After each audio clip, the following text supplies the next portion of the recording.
Сәлем достар, қалдарыңыз қалай?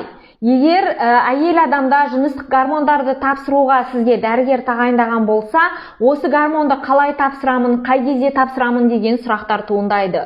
Сондықтан менің каналыма жазыл, қазір сіздерге айтып өтем. Жыныстық гормондар дегеніміз ол не?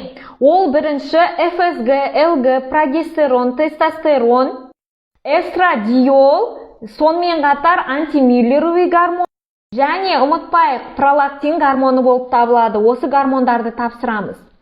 Ал кеттік. Қай анализді қай кезде тапсыратынды айтам қазір.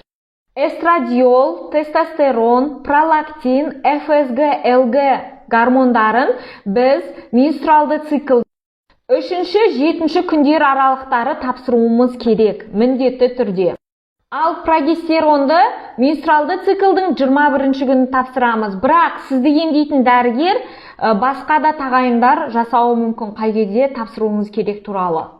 Ал антимюллеровый гормонды сіз кез келген уақытта тапсыра аласыз. Оның құрамы, оның мөлшері, яғни менструалды циклға байланыссыз. Сондықтан оны кез келген уақытта тапсыра аласыздар. Сонымен қатар достар, ұмытпаңыздар, гормон, яғни осы әртүрлі гормондарды тексеру кезінде сіз 1-2 күн бұрын өзіңізді тыныштандырып, сонымен қатар міндетті түрде таңертең аш қарынға барып тапсырыңыз. Тапсырар алдын 15-20, егер сіз қатты мысалы бір 5-ші этажға шығып солай жүгіріп келген болсаңыз, міндетті түрде 15-20 минут тынышталып, одан кейін кіргеніңіз жөн. Сіздермен болған Бегім Талапқызы, менің каналыма жазыл, сау саламат болыңыздар.